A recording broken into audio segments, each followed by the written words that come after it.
ఈ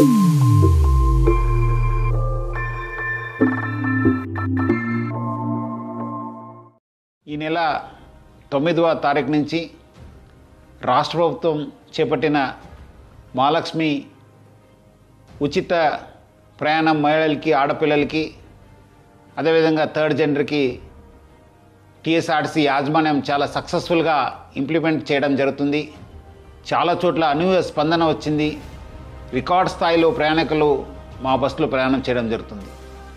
బట్ ఈ ఒక పథకం ఇంప్లిమెంట్ చేయడంలో యాజమాన్యానికి, ముఖ్యంగా మన సిబ్బంది కూడా కొన్ని సమస్యలు తెలియెత్తుతున్నావు. ముఖ్యంగా చాలామంది మహిళలు తక్కువ దూరంకి వెళ్ళే వాళ్ళు కూడా మన ఎక్స్ప్రెస్ బస్సులో ఎక్కి దూర ప్రాంతం వెళ్ళే ప్రయాణికులకి ఇబ్బంది కలిగించే విధంగా ప్రయాణం చేస్తున్నారు.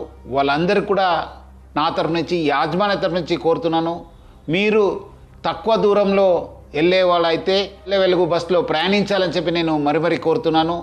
అదేవిధంగా కొంతమంది మహిళలు స్టేజ్ కాకుండా మధ్యలో, రోడ్ మధ్యలో ఆపడము, లేదంటే ఎక్కడ కావాలో అక్కడ ఆపండి అని చెప్పి అడుగుతున్నారు. దీనివల్ల కూడా చాలా దూర ప్రాంతంలో వెళ్ళే వాళ్ళు కూడా చాలా ఇబ్బంది కలుగుతుంది.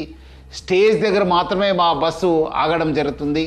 సో ముఖ్యంగా దీనివల్ల కూడా దూర ప్రాంతంలో వెళ్ళే వాళ్ళు, వేరే ప్రయాణికులు కూడా మేలు జరుగుతుంది.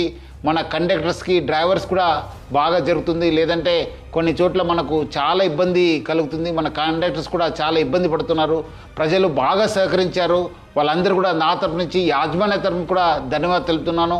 వచ్చే రోజు కూడా ఈ ఒక స్కీమ్ని ఇంప్లిమెంట్ చేయడానికి మహిళలు, ఆడపిల్లలు, థర్డ్ జెండర్ వాళ్ళందరూ కూడా సహకరించాలని చెప్పి నేను మరీ యాజమాన్య తరఫు నుంచి అందరు కోరుతూ, మహిళా లోకానికి, ఆడపిల్లలకి, థర్డ్ జెండర్ అందరూ కూడా నేను యాజమాన్య తరఫు నుంచి కూడా సహకరించేందుకు పేరుగా ధన్యవాదాలు తెలుపుతున్నాను.